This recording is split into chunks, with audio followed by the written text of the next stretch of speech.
This video provides an introduction to the XpertUS multi-criteria decision maker software. When you launch the software from the desktop icon, this is the image you would see. You can see there are three menus: File, Preference, and Help. And there are several tabs here which we refer to as pages. Let's pull down the File menu. You can see New and Open. There are some preferences, and there's a Help menu and a user guide as well. So to start with, everything is grayed out. All you can do is select the execution mode. Let's say New Project, and we say OK. We'll type the project name, Purchase House, project number A123-9, evaluator, I will put my name. The description is optional. I might say holiday home. And now you can see that the first page, which is known as the config page, is active. When you hit continue, you can see we have the most important page, which is the criteria and candidate page. Here we can add our criteria and our candidates. So for a simple project, all we have to do is open our template, look for sample projects. You can also create your own templates, but look for a template of a sample project. So House Purchase has a template, and when we hit open, it gives you a list of predefined criteria. You can certainly add your own criteria. So let's say size of house in square feet. Then I press Control, cost per square foot, and age of house. Then I say enter. I can certainly add my own criteria. Let's say resale value, and say OK. At this point, we can either add our candidates or proceed to the judgment table. If you have more than 6 criteria, we recommend you run the criteria evaluation first, go into preference, and extract obligatory criteria. This will also automatically assign weights. Since this is a small project, we will not go through this process.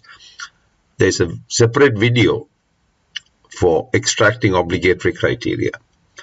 So let's go ahead and add our candidates. Fair Oaks, Township,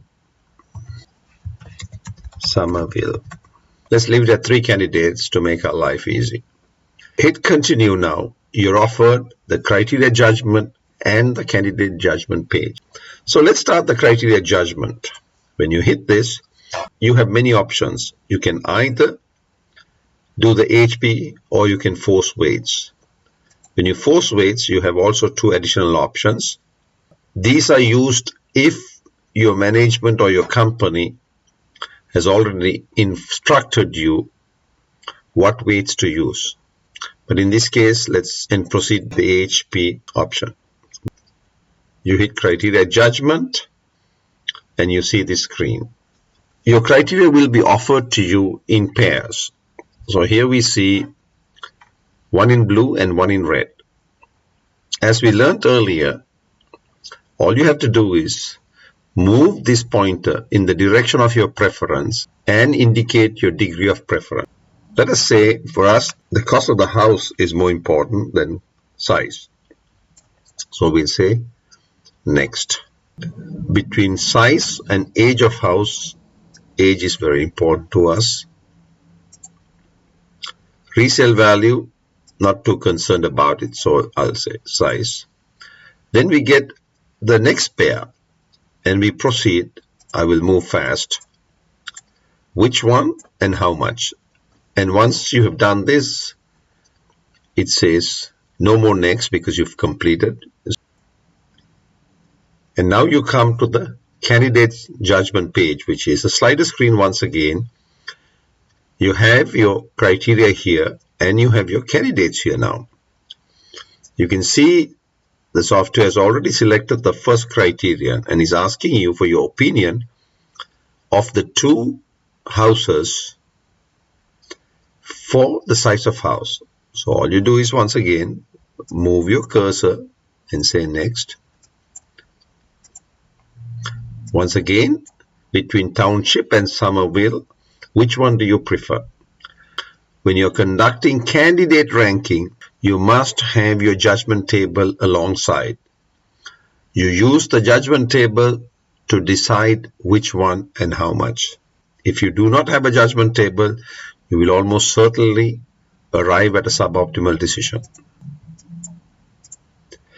If they are of equal significance, move it away and move it back so that the next is highlighted.